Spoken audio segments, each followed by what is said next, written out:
네, 안녕하세요.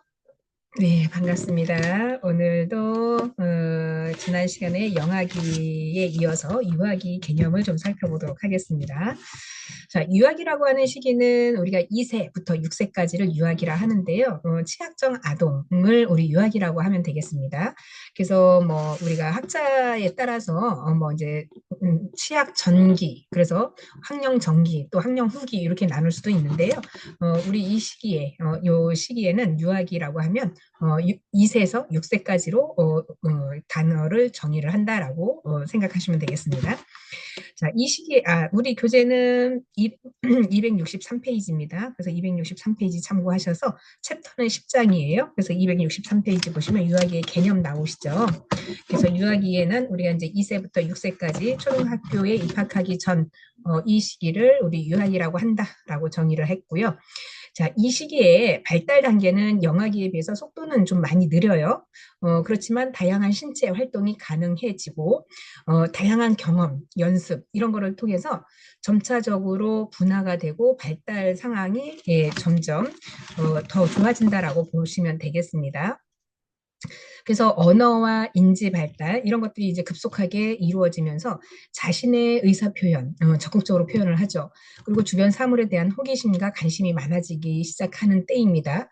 그래서 적극적으로 뭐든지 호기심이 많다 보니까 엄마 이거 뭐야? 엄마 이거 뭐야? 라고 하는 소리를 계속 버릇처럼 달고 살죠. 그럼 이제 질문을 많이 받은 엄마 입장에서는 어때요? 아, 귀찮다, 짜증난다, 막 그러죠. 예, 근데 이 시기에 아이들이 호기심이 너무나도 많기 때문에 그렇습니다. 그래서 이 시기 때는 다 받아줘야 된다라고 하는 거죠. 그래서 주변에 대한 사물의 관심, 그리고 호기심, 이런 것들이 많이 잠재해 있던 것을 이제 언어로서 표현을 하는 거죠. 영아기 때는 언어로서 표현하기가 힘들었던 시기라고 하면 이때는 말을 이제 유창하게 하기 때문에 언어로서 모든 궁금증을 이렇게 물어보는 거죠. 자, 그리고 타인과의 관계에 있어서 또래와 타인에 대해서 이제 확대해 나가는 사회 관계성의 시작이라고 보시면 되겠습니다. 그래서 다양한 외부 환경과 상호작용이 증가를 하게 되고 또 이로 인해서 유아가 좀 더 자율적으로 독립적인 존재로 되어지는 거죠. 그래서 또래 집단과의 어떤 상호작용가 있어서 접촉을 통해서 사회적 기술을 본격적으로 습득하는 과정이라고 볼 수 있겠습니다. 그래서 이때는 우리가 영아기 때는 신체 발달이 영아기처럼 급속하지는 않다라고 금방 얘기했듯이 성장은 꾸준하게 보여준다라고 하는 건데 이 신체적인 균형 감각이 이제 잡아가는 시기라고 보시면 되겠습니다. 그래서 이 시기에는 머리가 차지하는 비중이 점점 줄어들고 체지방이 감소되면서 팔다리가 이제 길어지는 거죠. 그래서 홀쭉해지는 게 이제 배불뚝이었다라고 하면 배도 이제 날씬해지고 머리의 비율이 작아지면서 신체 균형이 이제 뭐 잘 잡히게 된다라고 하는 거죠. 그래서 뒤뚱뒤뚱 오리처럼 영아기 때 걸었다라고 하면 이제 유아기 때는 이렇게 팔다리가 길어지면서 균형 감각도 잘 잡는다라고 보시면 되겠습니다. 그래서 유아기의 신체 발달은 대체로 예측 가능한 속도로 진행되죠. 그래서 유아마다 발육 속도에 따라서 다양하게 차이는 있지만 대부분의 아이들이 발육 성장 속도가 비슷해진다라고 하는 거죠. 또 뭐 영양 상태에 따라서 건강 상태에 따라서 달라질 수는 있지만 극히 문제 일반적인 보편 수준에서는 비슷하다라고 하는 것이고요. 뭐 아이가 과거의 병력 그러니까 뭐 조산으로 인해서 미숙아로 태어났다거나 이런 경우에는 뭐 병력이 문제가 될 수가 있겠죠. 선천성 심장병 뭐 이런 것도 문제가 될 수 있겠죠. 그래서 정서적인 안정이나 어떤 신체 운동의 기회 등 환경적인 요인에 따라 달라질 수 있다라는 것은 감안하셔야 된다라고 보시면 되겠습니다.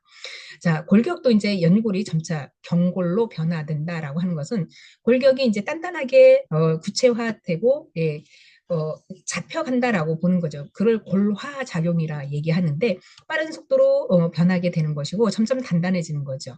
자, 그래서 뼈가 단단해지면서 외양은 더 튼튼해지고 내부 기관도 보호를 하게 된다라고 하는 거죠. 자, 우리가 신생아 때 아이가 너무 크게 되면 머리부터 빠져나와야 되는데 예를 들어서 이제 그 아이가 크다라고 하면 골반에서 나오면서 굉장히 문제가 심각해지죠.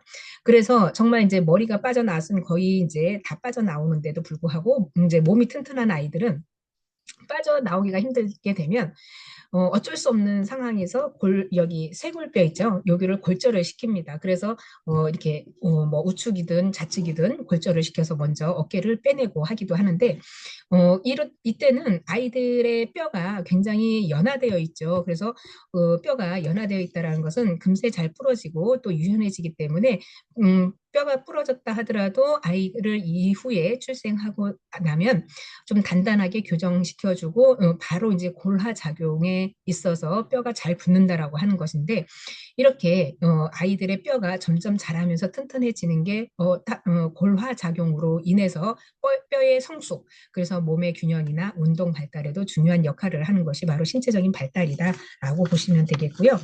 또 신체 발달뿐만이 아니라 어깨와 골반 근육이 충분히 발달되지 않아 남아와 여아 모두 직선적이고 평면적인 체격을 가지고 있죠. 자, 이렇다는 것은 아직 사춘기가 되지 않았기 때문에 일직선이라고 하는 것이고요. 치아 같은 경우에는 2세에서 5세경에 20개의 유치를 모두 갖추어서 음식을 먹는 데는 불편함이 없어요. 자, 그런데 이제 우리가 이제 치아가 빠지기 시작하는 5세부터는 미오놀이처럼 앞니가 막 이게 쑥 빠지면은 뭐예요? 정말 귀여워 보이죠.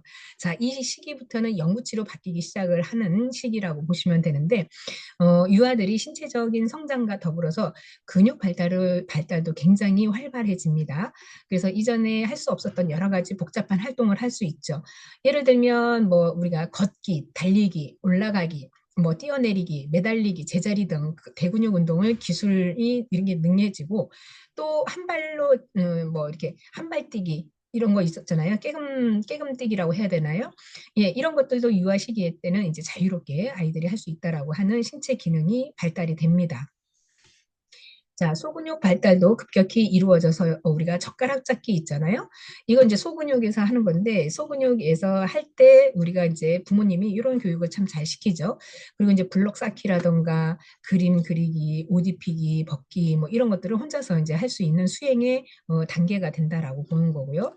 자, 이런 시기에 아이들이 활발하게 본인이 할 수 있는 행동에 있어서는 스스로 할 수 있게끔 성취 욕구를 높여줘야 돼요. 그래야만 아이들이 나중에 자립심이라던가 할 수 있다라는 어떠한 의지 표명 이런 것들이 가능하다라고 하는 거죠. 젓가락질을 하는데 젓가락으로 잡지 못하고 자꾸 음식물을 흘리고 하니까 부모님들이 어, 짜증이 나잖아요. 자꾸 식탁이 막 지저분해지니까. 그러니까 포크를 준다거나 이런 경우 있겠죠. 근데 우리 소근육 발달은 포크로 갖다가는 많이 활성이 되지를 않습니다. 그래서 아시아계에 있는 인종들은 다 거의 젓가락질을 잘하죠. 그만큼 소근육이 많이 발달이 되어 있는데 서양식에 보면 다 포크예요. 그래서 이 소근육이 잘 발달이 안 되는 상황이거든요. 그래서 이제 뭐 서양 사람들도 우리 아시아권에 있는 사람들처럼 젓가락질을 좀 잘해야 뇌 기능이 발달한다라고 하면서 아시아의 젓가락질을 이제 어린 시절에 많이 교육들을 시킨다라고 해요. 자, 그래서 젓가락의 이 미세한 근육 운동은요, 그야말로 동서양을 막론하고 이 머리에 뇌의 발달이 굉장히 크다라고 이야기를 해요. 뭐 다른 것들은 뭐 이렇게 별로 차별이 없는데 젓가락질은 아시아 사람들 굉장히 많이 하죠. 그래서 아시아 사람들이 참 똑똑하다라는 이야기를 많이들 하죠. 그래서 뇌가 발달했다라는 이야기를 많이 하는 거죠. 자, 지각과 인지 발달에 있어서 삐아제가 인지 발달 단계의 두 번째인 전조잡기에 해당되는 기능을 인지 발달로 특징을 삼았습니다. 자, 1단계의 처음에 1단계는 뭐예요? 감각기라고 이제 감각 운동기. 감각 운동기 때는 뭐가 특징이었다? 대상 영소성의 확립. 이게 중요했다라고 하면 전조잡기는 2세에서 7세인데 이때는 자기중심성의 아이들이 이기적인 성향이 나타난다라고 하는 거죠. 그래서 아이들이 욕심이 많은 시기가 이 시기예요. 뭐든지 다 내 거야, 내 거야, 내 거라고 하면서 다른 애가 가지고 있는 장난감도 뺏어가지고 자기가 두 개, 세 개 있어도 또 가지고 쟁겨놓고 하려고 하는 거 이런 것들이 자기 중심성이기 때문에 그렇다. 이기적인 거와는 좀 다르게 타인의 입장에서 생각할 수 있는 능력이 아직 부족하기 때문에 사물과 어떤 사건들을 해석할 게 있어서 다른 사람 입장이 아닌 내 위주, 내가 중심이 돼야 되는 이런 사고 방식을 가지고 있다라고 하는 거죠. 그래서 아직 유아는 다른 사람들의 입장에서 사물이나 상황을 볼 수 없기 때문입니다. 이게 뭐 아이가 그럼 일찍 철이 들면 되지란데 절대 이 시기에는 이 유아기 때는요, 이 발달 단계에 따라서 가기 때문에 대부분의 100% 중에 거의 뭐 99%는 아이들이 자기중심성이라고 이야기를 하는 거예요. 자, 이런 거는 학자들이 요거를 증명해낸 거라고 보실 수 있겠습니다. 자, 그렇기 때문에 우리 감각기는 대상 연속성의 발달 과정이 확립이 돼야 된다라고 했고, 전조닫기에는 자기중심성에다가 상징적 사고를 한다라고 하는 것이 바로 요 인지 발달의 특징이라고 할 수 있겠습니다. 상징적 사고라고 하는 것은 자신의 행동, 감각이 직접적으로 존재하지 않더라도 정신적인 표상을 만들어낸 추상 능력을 이야기를 합니다. 그래서 상상놀이라고 이야기를 해요. 그래서 상상 속에 뭐 예를 들어서 귀신이 내 방 안에서 언제 혼자 있으면 나는 밤에 바람이 나한테 이야기를 했어. 상상놀이를 하는 거예요. 또 나는 내가 혼자 있는데 장난감이 나한테 말을 걸었어. 상징적인 의미를 해석을 본인에게 하는 거죠. 자, 이런 거를 상상적 표상, 정신적인 표상이라고 이야기를 합니다. 그래서 이 시기 때는 아이가 뭐 진짜 애가 미쳤나 봐라고 하는 게 아니라요. 이 시기에 이 사고 능력이 있다라고 하는 거예요. 그 대부분의 아이들이 자기 중심성이고 상상놀이, 상상 중심적인 사고를 하기 때문에 그렇다라고 하는 거고요. 이때는 생물이 물체가 살아 있다라고 생각을 하는 거예요. 갑자기 책상이 막 걸어와서 나한테 말을 건다. 그리고 인형이 곰인형이 생명체가 있는 것처럼 자기한테 말을 건다. 그러면은 뭐요? 얘 정신적으로 이상한가 봐라고 하는 게 아니라 얘가 상상놀이를 하고 있구나라고 생각을 하시면 되겠습니다. 자, 그리고 전조잡기에 우리가 인지 발달의 특징을 살펴보게 되면 추상 능력의 발달로 2세가 되면 부모의 행동을 모방한 놀이를 시작하고 있는 상상놀이 이런 것들이 근원이 된다라고 하는 거예요. 그래서 아이들이 역할놀이를 많이 하는 거죠. 그래서 아이들이 뭐 부모 놀이, 그래서 역할놀이, 그래서 엄마 아빠 놀이 이런 것들 많이 하죠. 그래서 블록을 갖고 자동차인 것처럼 놀기 시작하기도 하고, 예, 그리고 이제 뭐든지 예, 상징 놀이를 통해서 자신의 내적 감정을 표현을 하는 거죠. 그래서 아이들이 사회적인, 신체적인, 내적 세계를 실험하고 이해를 하는 것이 필요하다라고 하는 것이고요. 또 현실적으로 불가능한 것도 다룰 수 있는 상상력을 확대해서 언어적인 어떤 제한점을 보충해 갈 수 있다라고 하는 거죠. 그래서 아이들의 상상놀이는요, 굉장히 무궁무진해요. 그래서 그야말로 상상 속에 아이가 살아있는 것처럼 그렇게 이제 막 아이가 얘 거짓말을 하네. 왜 엄마한테 거짓말을 해? 라고 이야기하면 안 된다라고 하는 거죠. 그렇구나. 그렇게 해서 인형이 누구한테 말을 걸었어? 인형이 뭐라고 하는 거야? 인형이 뭐래? 라고 이렇게 맞받아주면 된다라고 하는 거죠. 이 아이들한테는 이 인지 발달 단계에서의 자연스러운 현상이다라고 보는 거고요.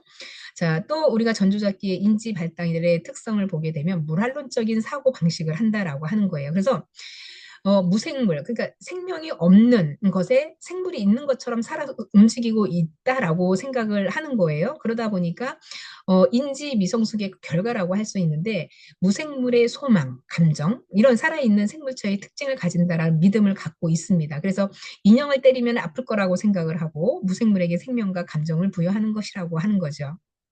그래서 인형놀이를 하면 아프다, 주사 맞아야지 이러면서 둘이 인형놀이를 하는 거죠. 그리고 토끼를 가지고 아이가 토끼야 너는 오늘은 뭐 하고 놀았어? 곰인형 너는 뭐 하고 놀았어? 이렇게 아이가 말을 거는 거죠. 자, 스스로가 이 아이는 인형에게 어떠한 생물체를 부여를 한다라고 하는 거예요. 그래서 전조잡기는 이렇게 물환론적인 사고 능력을 가지고 있다라고 보는 거고요. 또 네 번째는 인공론적 사고를 한다라고 하는 거예요. 그래서 세상의 모든 사물이나 현상이 사람의 필요에 의해서 만들어졌다고 믿는 거죠.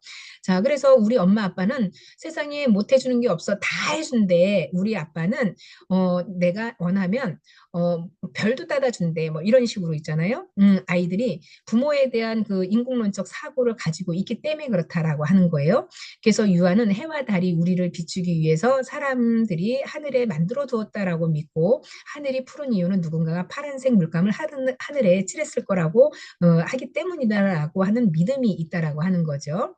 그렇기 때문에 아이의 세상에선을 바라봤을 때는 해와 달이 사람이 만들었고 하늘이 푸른색인 이유, 그리고 또 뭐 바다가 이렇게 왔다 갔다 움직이잖아요. 그럼 바다에서도 생명이 있다라고 느끼는 것, 자, 이런 것들이 전조잡기의 발달 인지 과정이라고 보는 거고요.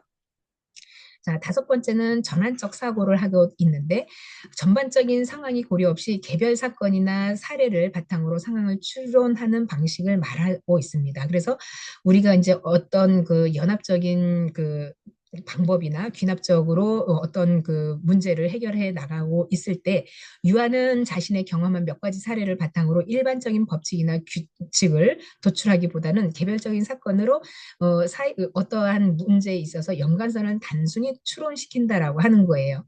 자, 그래서 이 사건이 전환적, 그러니까 우리가 뭐 육하 원칙의 어떠한 그 문제를 이렇게 논리적으로 정연할 때 보면 유아들은 이런 게 논리적인 원칙이 아니라 그냥 본인이 믿고 싶은 대로 말하고 싶은 대로 한다라고 하는 것이죠. 쉽게 그렇게 이해를 하시면 되겠습니다. 자, 그래서 전조닫기 발달의 특징은 보게 되면 비가 오는 날에는 사람들이 우산을 쓴다라는 경험을 통해서 사람들이 우산을 쓰고 있으면 비가 온다라는 역추정적인 추론을 가지고 있기도 한다라고 하는 거죠. 자, 그래서 아이들의 이런 전조잡기의 발달은 육하 원칙, 언제 어디서 어떻게 무엇을 왜 이게 아니라 믿고 싶은 대로 사람이 우산을 쓰면 비가 오겠네. 그러면은 무지개는 사람이 만들었을까? 뭐 이런 식으로 생각을 하는 거죠. 자, 자연의 섭리를 이렇게 과학적인 어떤 원리를 설명하는 게 아니라 단순한 자기 주관적인 생각을 가미한다라고 보시면 되겠습니다. 자, 여섯 번째는 보존 개념의 미성숙이 있는데요. 보존이라고 하는 것은 대상자의 특정한 어떤 물리적 상태, 외형이 변해도 동일한 것이라고 생각을 하는 거죠.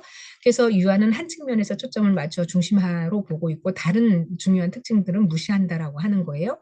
그래서 유아의 높이와 넓이가 동일한 두 개의 컵 A, B를 똑같은 양의 액체를 확인시킨 뒤에 너비와 길이가 서로 다르지만 동일한 분량의 컵 C와 A에 물을 부으면 B와 C의 컵이 같은지 물어보면 C의 물이 많다라고 대답을 하는 것이 있다라고 하는 거죠.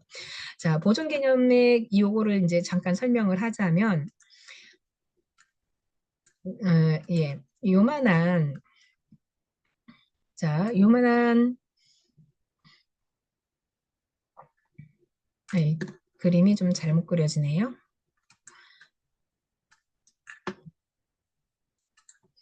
자, 요만한 컵과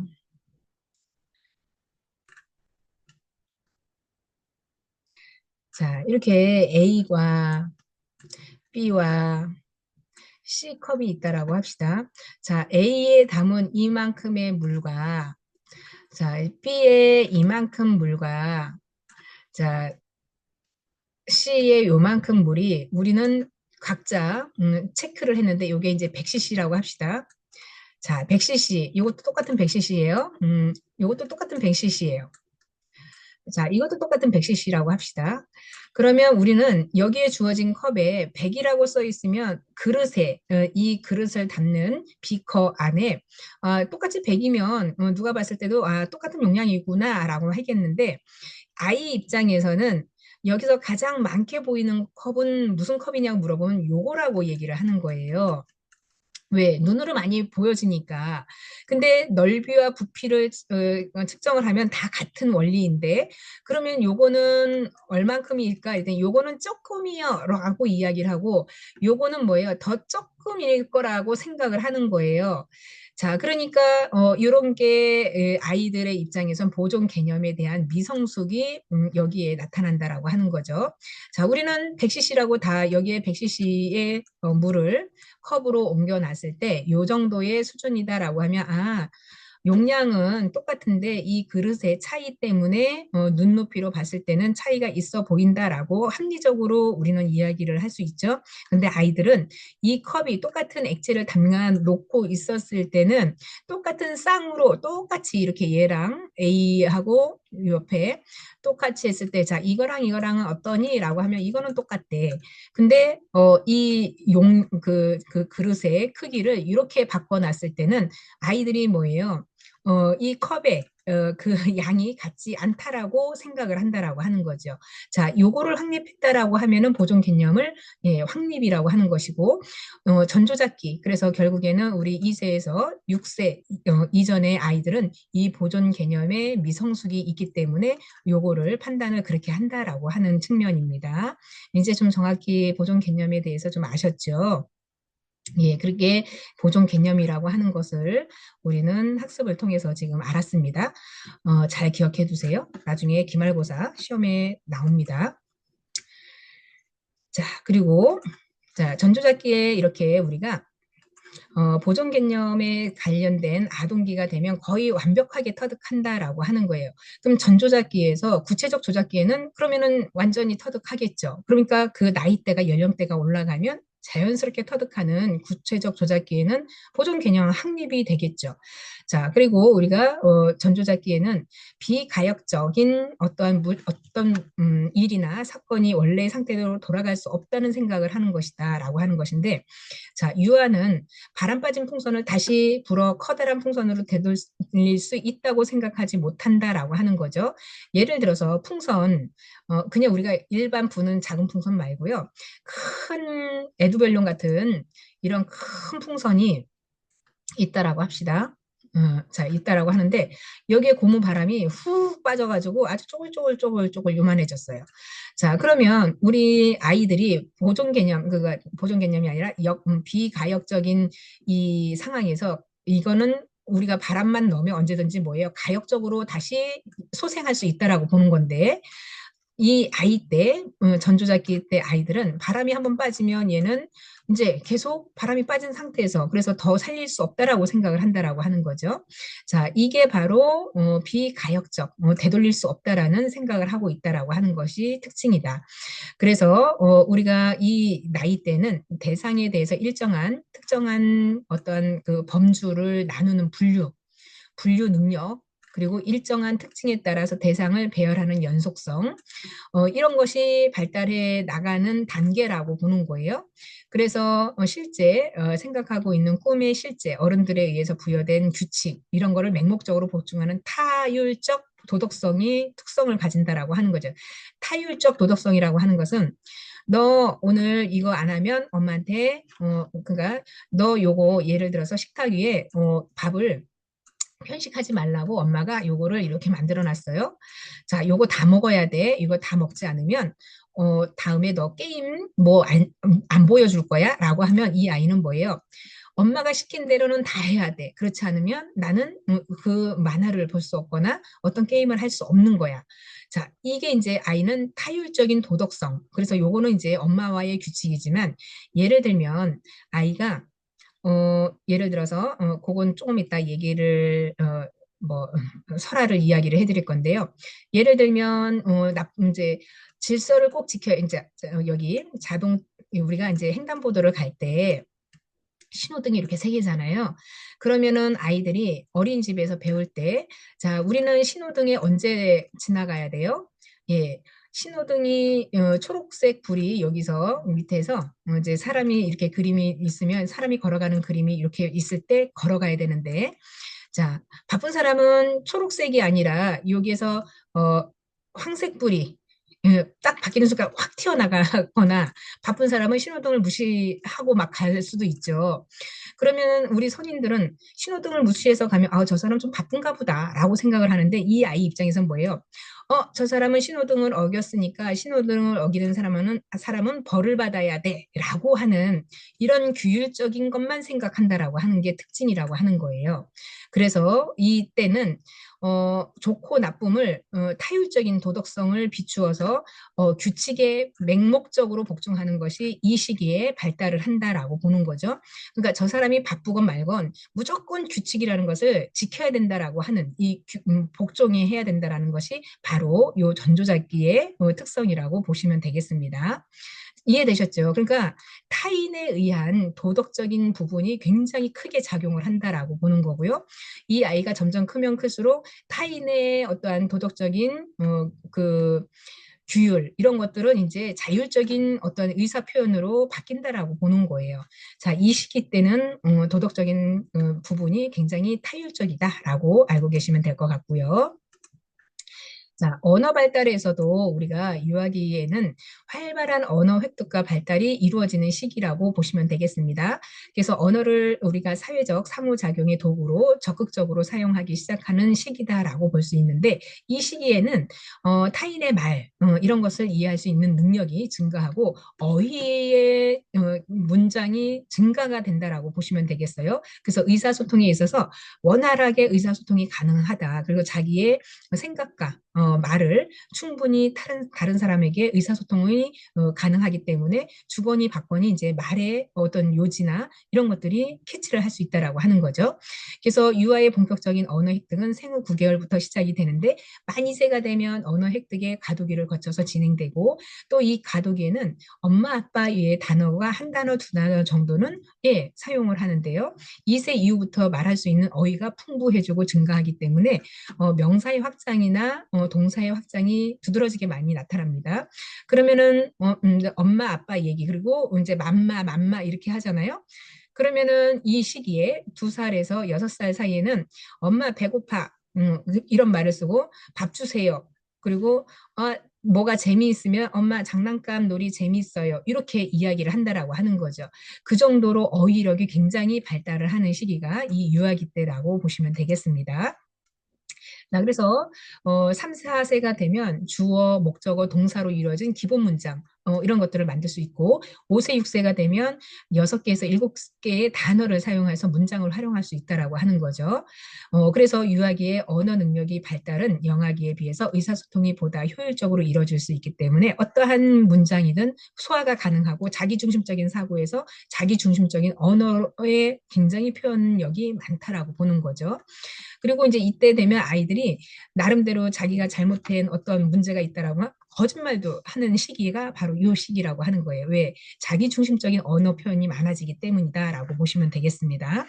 따라서 유아의 언어 습득은 주변 사람들과의 어떤 언어적인 상호작용의 경험을 통해서 강화되고 있고 또 주변 사람들의 대인관계가 부모님들이 다른 사람들과의 대인관계에 있어서 모델링 그래서 많이 보고 배우고 하면은 이 아이들도 언어의 발달이 굉장히 빠르다라고 보는 거죠. 그래서 그런 얘기 있잖아요. 아이가 어린이집에 가서 생활을 하다 보니까 말이 좀 많이 말이 많이 좋아졌다. 그리고 말에 대한 이해력도 좋아졌다. 뭐 이런 이야기 많이 들으셨죠. 그래서 어린이집에 갔더니 배우는 게 좀 있네라고 하는 거 있죠.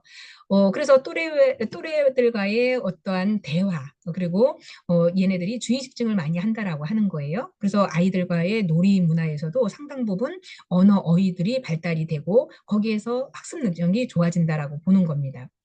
자, 이제 유아가 자신의 어떤 욕구, 감정을 언어로 표현할 수 있도록 격려하고 반응해 주는 것이 중요하죠. 그래서 효과적인 의사소통 이런 방법을 알려줘야 한다. 그래서 아이들이 어떤 언어에 있어서 나쁜 언어, 그래서 뭐 좋은 언어가 아니라 나쁜 언어를 사용하면 그거는 예쁜 말이 아니야라고 얘기를 해주면 바로바로 아이들이 그거는 예쁜 말이 아니구나라고 생각을 한다라고 하는 거죠. 그래서 아이들의 또래 문화가 굉장히 중요하고요. 그리고 어린이집에서의 그 아이들의 생활 반경 안에서 많이들 학습을 합니다. 제가 어린이집을 운영을 좀 했었을 때 한 6년 정도 어린이집을 했었거든요.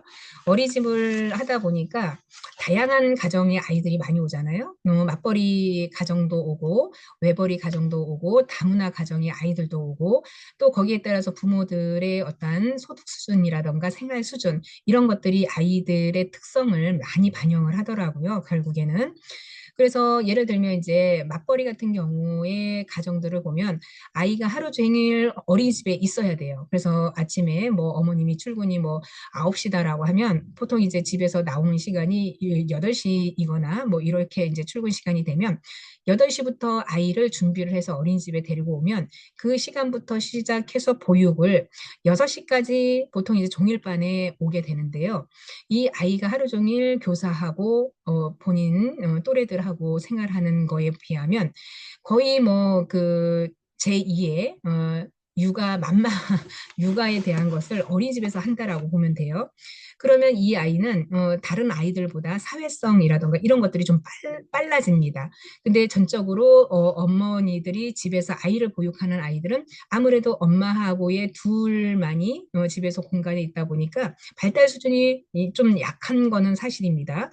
자, 그리고 또 우리가 다문화 가정인 경우에는 어머니의 의사소통이 좀 아이한테 미치는 영향이 굉장히 큰데 아이가 어머니의 그 양육을 그 저기 다문화 가정에 생활 문화라던가 이 어머니의 나라의 생활 습관이 아이들한테 고스란히 전해지고 또 아이의 그 양육 패턴이 우리나라하고는 좀 뭐라 그럴까요? 어, 차이가 좀 있죠. 그래서 우리나라에 이제 다문화로 오는 가정들은 뭐 보통 그 선진국이기도 하지만 선진국이 아닌 개발도상국이라던가 이런 데서 많이 온단 말이에요. 그러면은 그들의 생활 수준이 과거에 우리나라 80년대 수준이나 90년대 수준이거든요. 그러니까 문화적인 차이가 많죠. 자, 그러다 보니까 아이가 집에서의 하는 행동과 어린이집에서 하는 행동, 이게 혼란을 겪는다라고 보는 거죠. 그래서 퇴행을 한다거나 아니면 아이가 말수가 적어진다거나 행동 자체에 다른 아이들하고의 어떠한 그 주눅든다라고 하는 느낌? 이런 것들이 상당 부분 있습니다. 그리고 먹는 것도 생활 문화 반경이 틀리다 보니까 우리나라에서는 골고루 잘 먹게끔 먹거리도 굉장히 신경을 쓰잖아요, 어린이집에서. 근데 집에서는 엄마의 어떠한 이제 선호도에 따라서 아이에게 먹이는 식습관이 굉장히 차이가 많다라고 하는 거죠. 그러니까 아이가 어린이집에 와서 처음에는 적응을 못해서 밥 씹어서 넘기는 걸 못하는 거예요. 주로 이제 엄마가 집에서 간편하게 빵이나 시리얼 같은 걸 줬다라고 하면 그런 건 잘 먹는데 간식으로 나오면 밥을 씹어서 삼킨다거나 반찬을 골고루 먹는다거나 이거를 완전 편식을 많이 해가지고 그거 고치는데 거의 한 6개월 정도 걸렸었거든요. 자, 이런 것들이 아이들의 어떤 언어 발달이나 심리적인 발달에 굉장히 영향을 많이 미치고요. 또 엄마의 모국어가 한국말이 서툴다 보니까 아이들의 발달에 있어서 언어가 많이 부족한 편이죠. 그래서 아이들의 어떤 이제 의사소통이 일반 우리나라의 가정보다도 현저하게 떨어지는 부분이 참 많다라는 생각이 들었고, 그래서 다문화 가정의 부모 교육이 절실하게 필요함을 그때 새삼 느꼈습니다. 그리고 아이들의 발달 단계를 우리는 이렇게 좀 체계적으로 이제 배워서 많은 부모들이 알고는 있어요. 그래서 많은 매스컴을 통해서 아이를 잘 키우기 위해서는 다양한 정보들을 많이 접하고 또 거기에 따라서 연결해서 연동으로 아이들을 좀 잘 발달 수준을 이루려고 하는데 다문화 가정 같은 경우에는 그냥 본인이 살아온 생활 환경 그리고 그 생활 환경에서 한국어를 잘 모르시고 또 한국어가 이해가 안 되다 보니까 자기중심적으로 많이 아이를 키우다 보면 아이가 결국에는 생활 자체가 주변에 어떠한 이제 적응을 빨리 못하는 것도 사실이더라라는 생각이 들어요. 그래서 지금의 우리나라에서 지자체에서는 이제 다문화 가정에 대한 교육도 굉장히 신경을 많이 쓰고 있고요. 또 다문화 가정에 언제든지 원하면 지자체에서도 도움을 주는 것 같더라고요. 그래서 개인 어떠한 그 뭐랄까요 지역사회에서 연계로 해가지고 한국의 어떤 이제 그 가정 도움 줄 수 있는 1대1 맞춤형 그렇게 해가지고 이제 배정도 해주기도 하더라고요. 자, 그런 게 좀 많이 필요하다라는 생각이 들었습니다. 자, 이렇게 유아기에 자기 중심적인 사고 이런 것들이 표현력이 많이 있어지는 시기고요. 사람들 간의 언어 소통 이것도 원활하게 좀 잘 돼야 되는 게 본인의 경험을 통해서 나중에 본인의 어떤 자기의 욕구나 감정 이런 언어 표현을 통해서 격려해 주는 거 굉장히 필요하다라고 보는 거죠. 자, 그래서 유아기의 정서 발달을 살펴보게 되면 유아기에는 성인에게 볼 수 없는 거의 모든 정서가 나타납니다. 그래서 실제로 3세에서 4세가 되면 사랑이라던가 분노, 공포 이런 감정들을 다양하게 다루고 어떤 충동이나 사회적인 요구 이런 것들 간의 균형을 취할 줄 알게 되는 시기라고 볼 수 있겠습니다. 그래서 자신의 감정을 적절하게 표현하는 방법도 배움으로써 사회에 적응해 나가는 이 시기가 중요하다라고 보는 거죠. 이 시기 때 자기 중심적인 사고만 하고 부모가 뭐든지 아이가 요즘엔 다 하나 외자녀잖아요. 다 들어주다 보면 자기 중심적인 성향으로 성장할 수밖에 없다라고 보는 거죠. 그래서 이 시기가 굉장히 좀 중요하고 5세에서 6세가 되면 이 시기에 자신의 감정을 숨기거나 어떤 이제 꾸밈에 있어서도 여러 가지 방법을 알게 돼서 감정을 보다 잘 숨기고 부정적인 감정들 이런 걸 숨기기 위한 거짓말을 하기도 합니다. 그래서 우리가 지난번에 프로이드에 보면은 예, 자기의 어떤 거짓말, 자기를 가면화시키고 한다라고 했었죠. 그래서 우리는 뭐 투사를 한다거나 반동 형성을 한다거나 여러 가지 우리가 이제 기질을 발휘한다라고 했었는데 아이들도 똑같은 이런 상황을 맞닥뜨리면 거짓말을 자기의 중심적으로 한다라고 하는 거죠. 그래서 방어 기제를 많이 사용하기도 합니다. 근데 이제 아이들이 방어 기제를 너무 많이 사용하게 되면 그것도 부적응적인 성격의 소유로 볼 수 있겠다라고 보는 거죠. 자, 실질적으로 사건이나 자신의 사고에 대해서 유아에게 불안을 야기할 경우 그 뜻이 자신의 상황에 맞지 않게 하거나 혹시 바꾸려고 하거나 다양한 방법을 통해서 불안을 제거하려고 합니다.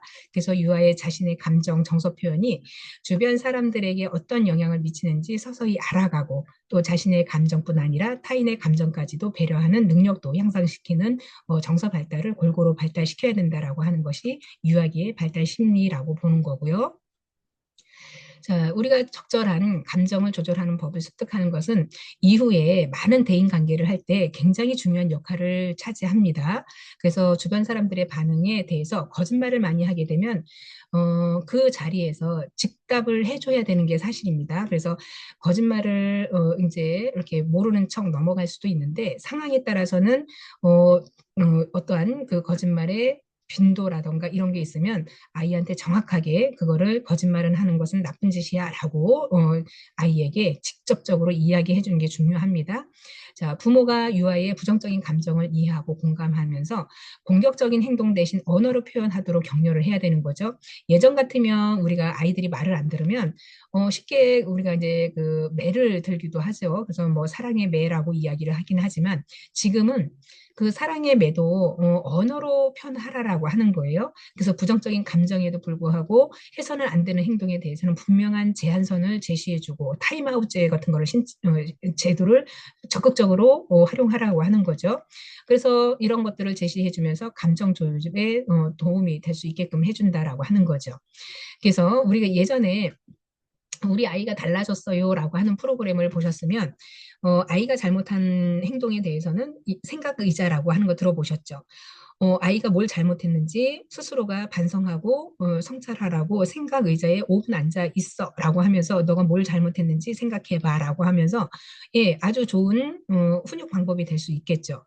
근데 아이를 뭐 때려서 훈육을 한다라는 것은 정말 그거는 아이한테 치명적으로 정서적인 어떤 더 반감을 사게 되거나 그때 당시에는 그게 뭐 통했을 수도 있지만 아이의 정신적인 그 스트레스는 많이 있다라고 보는 거죠. 그래서 우리가 아이들을 어떠한 훈육의 방법을 선택할 때도 충분히 고민하고 어떤 방법이 현명한지 나름대로 부모님들이 고민을 해서 단호할 때는 단호해야 되고 생각 의자라고 하는 것 그리고 타임 아웃이라고 하는 것 그리고 우리 지난번에 그 왓슨 이야기 들으셨잖아요. 그 행동주의. 그래서 어떠한 잘하면 토큰법을 주고 잘못하면은 예, 그 벌을 주는 건데 벌이 뭐예요? 좋은 거를 빼앗는 거. 그래서 너가 잘못했기 때문에 게임하는 거 5분, 10분, 그리고 뭐 몇 번을 못 하는 거야. 너가 잘못했기 때문에 이거 이제 뭐예요? 잘못한 거에 대해서 우리가 일부러 거기에다가 증가를 시키는 게 아니라 감소를 시킨다고 했죠. 그래서 부정적인 부분으로 감소시키는 것, 그래서 행동을 유발을 막는 것, 이렇게 얘기를 했었습니다. 그래서 부정적인 정서보다는 긍정적인 정서를 더 쉽게 이해를 할 수 있게끔 하고, 또 유아가 보이는 대로 판단하고 직관적인 사고가 강한 시기 때문에 상대방에 대해서 실제 정서와 표현되는 정서가 다를 수 있다는 것을 이해하는 데는 어려움이 있기 때문에 아이에게 충분한 설명과 해설이 필요하다라고 하는 거죠. 자, 유아기는 우리가 아동기에 비해 대인 관계가 다양해지고 폭이 넓어지는 시기라고 하는데, 이 시기에는 활동 범위가 넓어지면서 또 나름대로의 상호작용, 그래서 정서적인 긴장이 많이 나타나기도 합니다. 그래서 이 시기에는 사회적으로 중요한 정서 상태이고, 공포, 분노 이런 것을 경험하는 데 있어서 호기심으로 표현할 수도 있다라고 하는 거죠. 그래서 유아는 어둠에 대한 것, 큰 소리, 그리고 새로운 상황, 이런 것들이 공포의 느낌을 느끼는 거고, 또 아이들이 자다가 깨서 막 울고불고 하는 거 있잖아요. 꿈을 이제 뭐 악몽을 꿨거나 했었을 때 이런 것들이 이제 공포를 느끼게 하는 것인데, 어떤 일을 강요받거나 부모가 관심을 가져주지 않을 때는 분노를 느끼게 된다라고 하는 거죠. 그리고 이 시기에는 유아의 어떤 주변 인물, 사물에 대한 호기심이 가장 왕성하다. 그래서 왜라는 질문을 참 많이 한다라고 하는 거죠. 그리고 아까 우리가 영아기 때는 뭐예요? 궁금해서 이거 뭐야? 이거 뭐야? 자꾸 물어봤다라고 하잖아요. 근데 이제 유아기가 되면 왜? 내가 왜 그래야 돼? 엄마는 왜 그래? 이런 소리를 참 많이 한다라고 하는 거죠.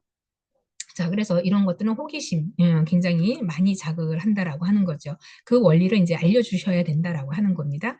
그래서 이런 시기에는 유아의 정서를 사회적으로 용납 가능한 방법으로 표현하는 것이 중요하고요. 상황에 따라서 직접적인 정서 표현을 보류하고 합리적으로 행동하는 정서 조절 능력에 대해서 이세경에 나타나기 시작하기 때문에 유아기에 급증하게 나타나는 시기라고 볼 수 있겠습니다. 그래서 유아기가 되면 아이들의 성격 자체가요.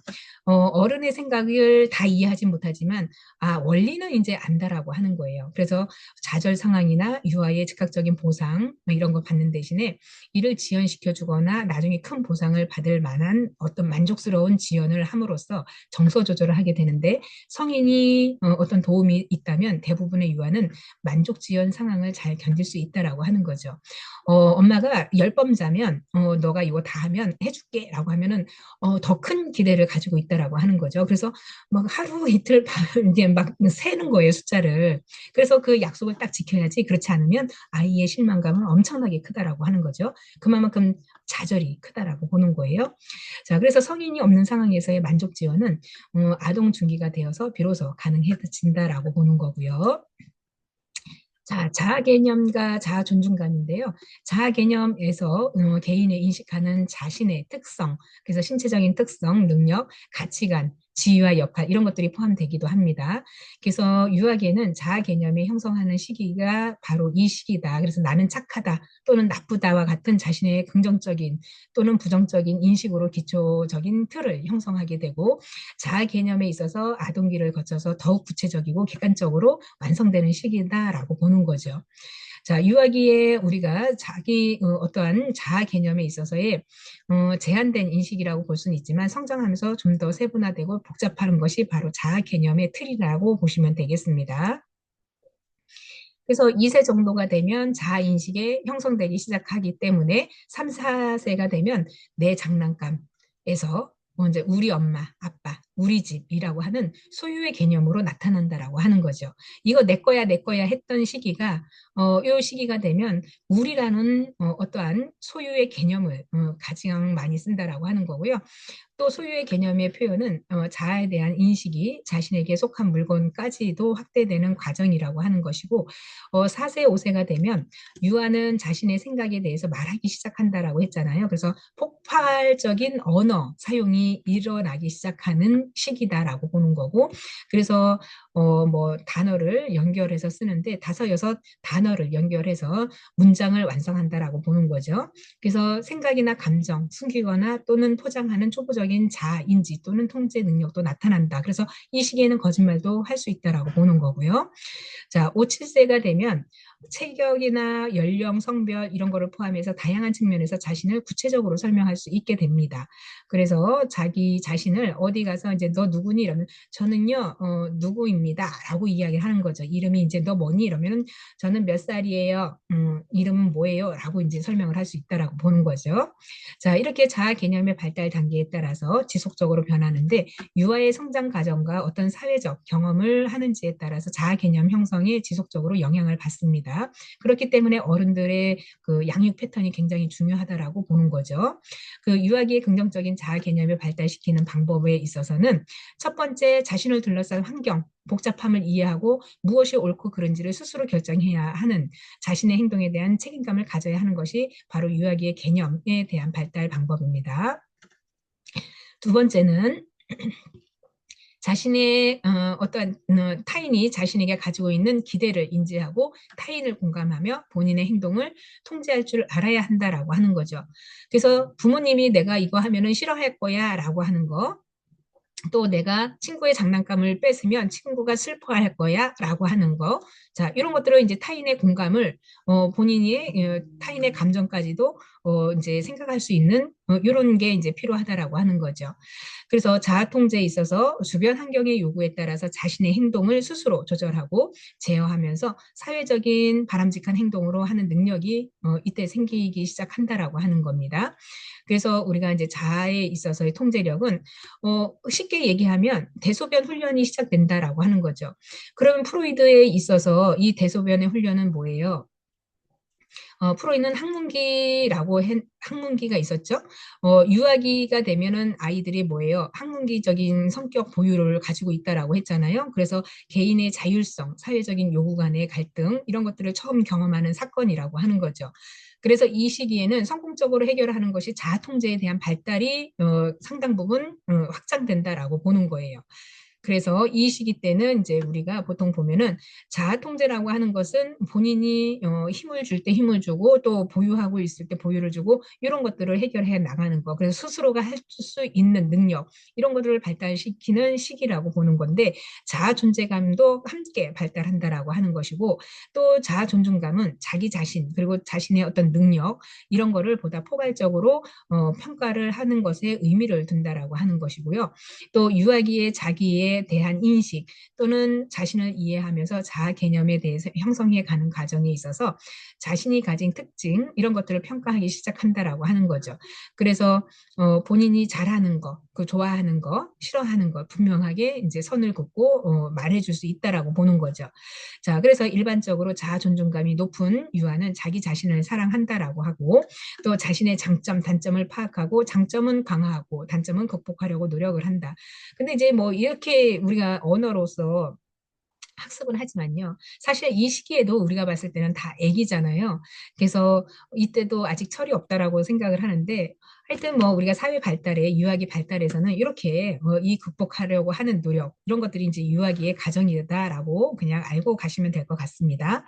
자, 그래서 자신의 특성, 능력에 대해서 대체로 긍정적인 감정을 가지고 있다라고 하는 것이고 자기의 감정을 확실하게 표현을 하는 의사 진행을 한다라고 하는 거죠. 자, 유아기는 또래와의 접촉이 많아지면서 집단놀이에 더 많은 흥미를 갖고 또 사회성 발달을 촉진을 합니다. 그래서 유아기 때는 아이들이 또래와의 그 상호작용을 많이 하는데요. 그래서 집단놀이를 많이 하고 또 우리가 소꿉놀이 많이 하고 역할놀이 많이 하는 게 어린이집에서 유치원에서 많이 하는 것들이 바로 집단놀이라고 할 수 있겠습니다. 그래서 블록을 쌀 때도 혼자 쌓고 푸시고 하는 재미보다는 친구들과 하나씩 쌓아가면서 성을 만들고 그 성에 나는 여기가 우리 성이야. 너는 옆집의 성이 네 성이야라고 하면서 뭐 서로 이제 역할놀이로 놀러를 간다거나 이렇게 이제 다양한 역할극을 하면서 흥미를 갖게 되고 사회성 발달이 많이 이루어지는 시기다라고 보면 되고요. 놀이를 통해서 유아의 어떤 운동 기술이 숙달하고 성취감을 느끼죠. 그리고 사회적인 관계를 이해하고 타인에 대한 역할을 수용하게 됩니다. 그리고 현실의 어려움을 극복할 수 있다라고 하는 것인데 규칙이라는 걸 이때부터 이제 알기 시작하면서 규칙대로 하는 거. 그래서 규칙이 안 되면 막 화도 내고 나 안 할 거야라고 하는 부분도 있고. 예, 그래서 현실이 녹록하지 않다라는 거를 이제 깨닫기 시작하는 거죠. 그래서 유아의 놀이를 통해서 실제 상황에 겪는 어려움을 극복하고 연습을 한다라고 하는 거죠. 그래서 게임의 룰을 이제 알아가는 시기라고 보는 거죠. 그래서 가위바위보에서 이긴 사람이 어떤 선택권을 갖거나 또는 어떠한 게임에서 이긴 사람들이 뭐 성을 더 많이 차지한다거나 땅 따먹기를 한다거나 이런 것들이 아이들이 실질적으로 이제 그런 규칙을 통해서 배워가는 단계이다라고 보는 거고요. 집단놀이를 통해서 협동, 상호작용의 즐거움을 경험하고 자아 존중감이 향상되는 시기다라고 볼 수 있겠습니다. 자, 그래서 사회성이 발달되는데요. 혼자 하는 놀이보다 협력 활동에 더 관심을 가지게 되고 우정을 경험하게 된다라고 하는 것인데 친밀하고 지속적인 우정은 아동기에 들어서 본격적으로 발달한다라고 하는 거죠. 그래서 엄마하고 노는 것보다 친구들하고 노는 게 더 재미있다라고 하는 거예요. 뭐 우리가 이제 유아기 이전에 저기 영아기 때는요. 엄마하고 놀이가 세상의 전부인 거라고 생각하지만 유아기 때는 엄마랑 노는 게 심심하거든요. 친구들끼리 노는 게 더 이 아이한테는 흥미진진하고 더 관심이 있다라고 하는 거예요. 그래서 늘 엄마랑 같이 있으면 엄마 심심해, 놀아줘, 놀아줘 하잖아요. 아무리 놀아도 친구들처럼 재미있게 놀아주지 못한단 말이에요. 그러다 보니까 친구들하고 노는 게 흠뻑 여기에 빠지는 시기다라고 볼 수 있겠습니다. 그러면서 사회성이 발달되는 시기다라고 보는 거고요. 자, 유아기에 우리 기초적인 도덕 개념이 형성이 되는데 프로이드 이론에 따르면은 우리가 양심 또는 초자아라고 이야기하죠. 초자아는 뭐예요? 지난번에 제가 설명했듯이 여기에 이제 시소 그림이 있으면 초자아는 이만큼 도덕성이라고 얘기를 했죠. 그래서 초자아는 도덕적인 관념이라고 보시는 건데 이 시기에는 유아의 부모나 주변 사람들이 동일시 가정을 통해서 그들의 가지고 있는 가치관, 태도, 선악의 기준을 받아들인다라고 보는 건데 유아는 자신의 행동이 이러한 기준에 부합하지 않을 때 죄책감을 가지고 또 불안을 느낀다라고 하는 거죠. 그래서 부모와의 동일신을 통해서 부모의 가치관과 태도 이런 것들을 내면화하면서 부모를 통해서 사회나 문화 집단 규칙 그리고 기준을 학습하는 사회 과정을 일부라고 이제 느끼는 것이 바로 요 시기다라고 보는 거고요. 또 우리가 양심이라고 하는 것이 나이가 들면서 점차 포괄적이고 이상적인 형태로 발전해 나간다라고 하는 것인데 콜버그가 이야기하는 인간의 도덕 발달을 6단계로 나누었는데 콜버그는 이제 잠시 후에 제가 설명을 해드릴 거예요. 그래서 유아기의 1, 2단계에 해당되는 전임습적인 수준의 도덕 발달을 이야기하는 것이 바로 1단계, 2단계이다라고 보는 거고 유아기에 어떠한 단순히 자신의 만족감과 성인의 바람직하다라고 생각하는 행동 규범에 맞춰서 판단하는 것이 이호식이라고 보시는 거예요. 그래서 피아제가 말하는 타율적인 도덕성 그리고 성인의 신체적인 힘에 대해서 두려움과 부모의 권위에 대한 복종 이런 것들이 도덕적인 의미를 가지고 있다라고 보는 거고요. 자, 그래서 이 시기에 성 역할의 인식도 유아기에는 4, 5세가 되면 남녀 간의 차이에 대해서 궁금해지고 또 자신의 성기, 다른 사람과의 다른 형태라고 하는 것을 부모가 서로 다른 성을 가졌다는 사실을 이해하면서 이때부터 이제 궁금증이 유발이 되는 거죠. 그래서 성과 관련된 사회적인 관심에 어떠한 이제 굉장히 본인이 호기심을 느끼고 자신의 성과 걸맞는 행동을 하며 성 역할 정체성을 가지고 있다라고 보는 거죠.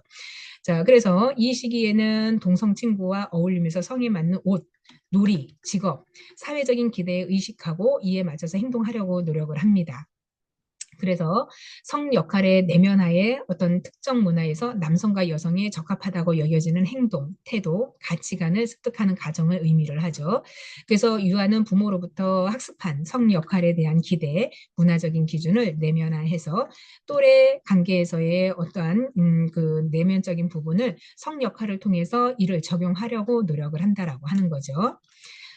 그래서 신체적인 발달에 있어서 우리가 유아기에는 결국에는 사회복지에 있어서 신체적인 발달이라 하는 유아기에는 신체, 인지, 정서 발달에 유기적으로 어떤 균형적인 발달이 중요하다라는 시기를 강조를 하고 있습니다. 그래서 이를 위해서는 사회복지사는 유아기에 대한 정기적인 진단 이런 거를 통해서 신체 발달 이런 것들을 확인하고 질병 예방이나 조기 치료에 대한 필요한 정보를 자원을 제공해 주는 것이 맞다라고 보는 거고, 유아기는 사회 인지적인 기능이나 정신적인 성장 또 발달과 행동 양식에 있어서 기초가 형성되는 시기라고 볼 때 이 시기에는 아이들에게 식습관, 음식 기호, 식사 태도, 위생 습관 이런 것들이 신체 발달에 굉장히 성장 발달에 어떠한 그 정서적인 부분까지도 영향을 주어서 평생의 어떤 식습관 이런 것들을 좌우한다라고 하는 것이기 때문에 일생의 어떤 건강 상태에 결정적인 영향을 미친다라고 보는 거예요.